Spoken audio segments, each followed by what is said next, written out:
Shalom, saudara-saudara seiman dimanapun berada, apa kabar? Semoga dalam sukacita, dalam damai sejahtera bersama dengan Tuhan Yesus ya.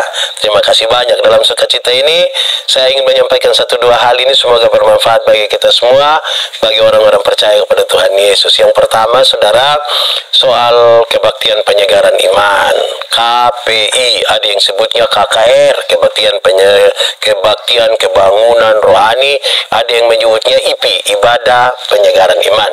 Nah, saudara-saudara, itu sebutan.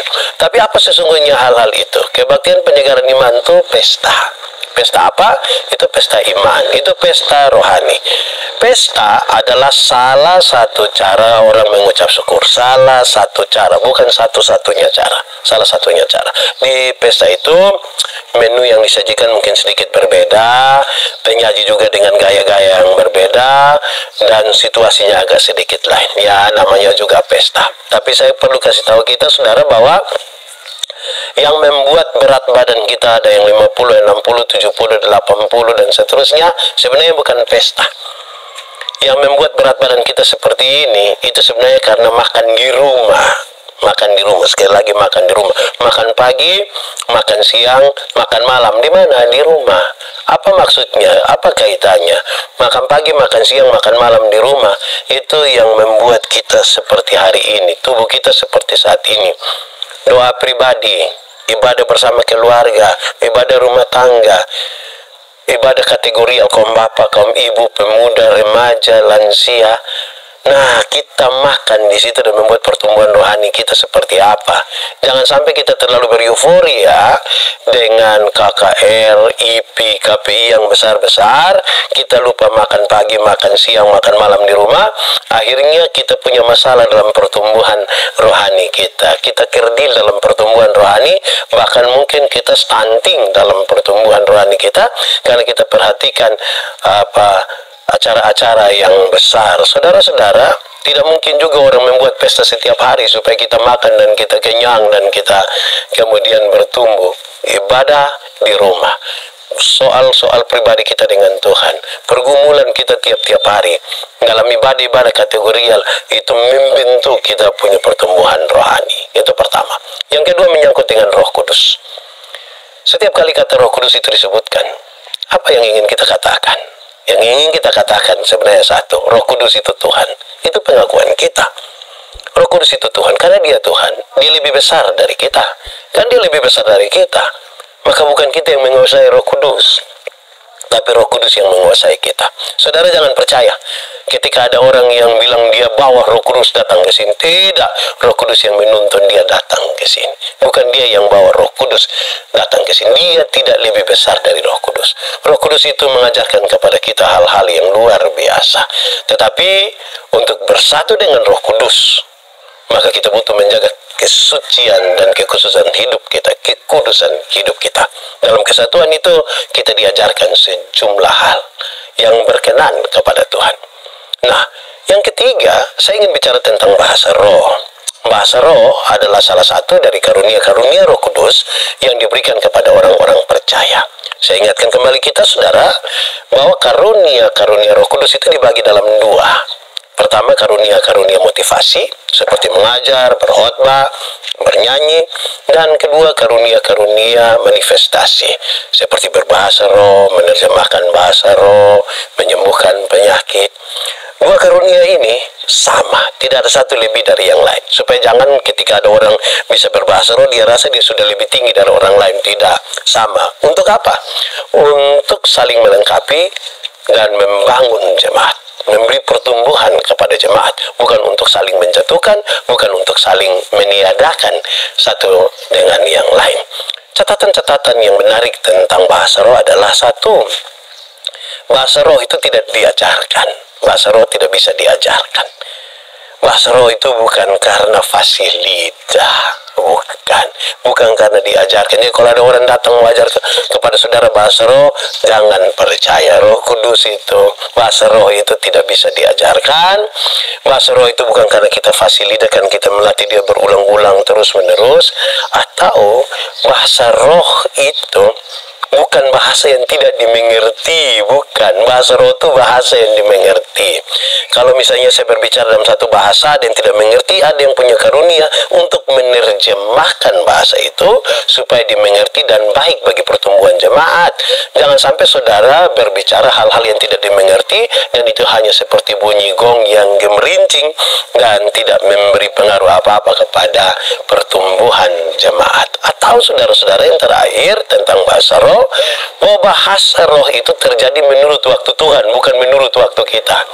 Jangan sampai kita berpikir begitu rupa bahwa setiap kali kita berdoa kita mesti berbahasa roh, atau kita akan menggunakan bahasa roh pada waktu di mana kita butuhkan. Tidak, sesuai dengan waktu Tuhan. Waktu Tuhan yang mengatur itu semua untuk ada, dan waktu Tuhan itulah yang memungkinkan kita, saudara-saudara, untuk berbahasa menurut apa yang Tuhan mau. Itu bahasa roh. Jadi jangan sampai setiap kali lihat orang baru kita berbahasa roh, itu mesti ditelusuri dulu, jangan sampai tidak benar itu. Atau jangan sampai setiap kali kita berdoa harus berbahasa roh, belum tentu begitu.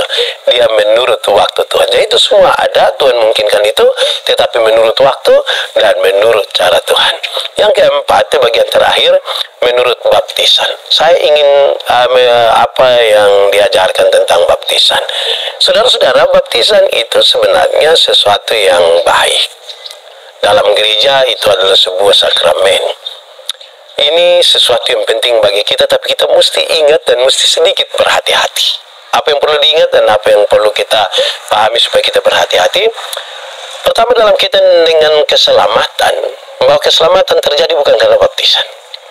Kita tidak diselamatkan karena dibaptis, tapi kita diselamatkan oleh karena kasih karunia, pemberian dari Tuhan. Kasih karunia itu pemberian cuma-cuma. Ketika manusia berdosa, saudara-saudara, bukan karena inisiatif manusia, tetapi Tuhan yang memberi inisiatif untuk datang kepada manusia. Bahkan dia mau rela berkorban mati bagi manusia. Oleh karena kasih karunia itu kita diselamatkan. Sebab oleh kasih karunia kamu diselamatkan oleh iman. Itu bukan hasil jeripayamu, itu bukan hasil usahamu, itu pemberian Tuhan Allah ya, supaya jangan ada orang menyombongkan dirinya. Itu perlu diingat baik-baik, supaya jangan ada orang kemudian mengatakan karena dia dibaptis maka dia diselamatkan. Oh, berarti kalau dia menahan diri tidak mau dibaptis sama dengan Tuhan tidak bisa bekerja menembus batas-batas itu. Itu menjadi penting bagi saya dan saudara. Karena itu saudara-saudara, dalam gereja kami di Gemit, baptisan karena tidak menyelamatkan, maka tata cara baptisan pun itu sesungguhnya bukan sesuatu yang begitu penting. Kenapa? Saya ingin menyampaikan kepada kita bahwa di Gemit itu kita menggunakan tata cara baptisan percik. Kalau kita membaca Alkitab, Injil Matius pasal 3 ayat 11, ketika Yohanes mengatakan, aku membaptis kamu dengan air sebagai tanda pertobatan, tetapi dia yang kemudian daripadaku lebih berkuasa daripadaku akan membaptis kamu dengan roh dan api. Itu sebuah pernyataan di mana baptisan air itu adalah lambang dari baptisan Roh Kudus. Kita semua yang meyakini bahwa baptisan Roh Kudus itu terjadi pada waktu Pentakosta, pencurahan Roh Kudus. Prinsip yang diambil adalah waktu itu nyala-nyala seperti lidah api, nyala-nyala seperti lidah api hinggap pada para murid. Hinggap. Murid-murid tidak sementara tenggelam atau berenang di dalam lautan api yang menyala-nyala, tapi hinggap. Dalam prinsip itu, karena apa yang dilambangkan harus sama dengan apa yang melambangkannya. Pak Manobe, Pak Yandi adalah anak dari Pak Manobe, maka wajahnya, dia punya muka harus sama dengan muka Pak Manobe. Jangan sampai yang dilambangkan itu beda dengan yang melambangkannya. Karena hinggap itu, maka gereja tanpa mempersoalkan tata cara baptisan orang lain, maka kita pakai prinsip itu, menghingapkan apa seperti apa yang tertulis di dalam Kisah Para Rasul pasal 2 itu, dihinggapkan. Disinilah manusia dituntun cara berpikirnya yang benar. Kenapa saudara-saudara? Cara berpikir itu kadang-kadang orang bertobat karena dia ingin menahan dirinya dari melakukan 1, 2, 3, 4 hal-hal yang tidak berkenan kepada Tuhan. Padahal tidak. Pertobatan itu dimulai dari pertobatan cara berpikir. Cara berpikir itu membentuk perilaku, perilaku membentuk kebiasaan, kebiasaan membentuk budaya, budaya membentuk karakter. Jadi diharapkan bahwa dia punya cara berpikir itu dituntun oleh Bapa, Putra, dan Roh Kudus. Dalam catatan itu maka saya ingin sampaikan kepada saudara-saudara supaya kita ingat baik-baik. Saudara tidak perlu untuk baptis ulang, kecuali kalau saudara mau pakai nama lain, kecuali kalau saudara ingin menggantikan nama Bapa, Anak, Roh Kudus yang tadinya dipakai ketika baptisan pertama itu. Saudara-saudara, ini penting. Kenapa? Karena beberapa orang sangat emosional untuk rindu sekali dibaptis ulang, mengabaikan nama itu, seolah-olah dia bekerja mendahului Tuhan, seolah-olah karena dia sudah memahami dulu baru dia bisa melakukan itu. Saya mengatakan kepada saudara, ketika Yesus bilang segala kuasa itu ada padanya, dia mau supaya kita pergi, jadikan semua bangsa murid, baptis mereka, dan ajar. Baptis habis, ajarkan mereka. Pak Pendeta, saya ingin sampaikan kepada kita bahwa kata dasar dari baptisan itu baptiso artinya menyelamkan. Betul, tidak salah, itu sangat betul. Tapi yang dimaksudkan adalah diselamkan. Diselamkan, baptiso, diselamkan di dalam nama. Diselamkan di dalam nama Bapa, artinya kepada kita diberi perjanjian anugerah. Diselamkan di dalam nama Anak, berarti kita mati dalam kematian Anak, tetapi kemudian dibangkitkan bersama-sama dengan Yesus Kristus. Dan diselamkan di dalam nama Roh Kudus, berarti kepada kita diberi hidup baru tiap-tiap hari. Hal ini menjadi penting bagi kita. Kenapa, saudara-saudara? Dalam hubungan oikumenis kita, dalam hubungan bergereja kita, saudara-saudara, kadang-kadang kita tidak lagi berusaha untuk pekabaran Injil ini makin meluas kepada orang-orang yang mungkin belum mengenal Tuhan Yesus, tapi kita lagi berusaha untuk saling menghakimi satu dengan yang lain di dalam gereja. Bahkan kita harus jujur bahwa kadang-kadang ada gereja-gereja tertentu yang berusaha untuk mengambil atau mempengaruhi jemaat-jemaat dari gereja-gereja tertentu, dari komunitas-komunitas tertentu, dengan pengajaran-pengajaran soal baptisan, soal bahasa roh, soal Roh Kudus.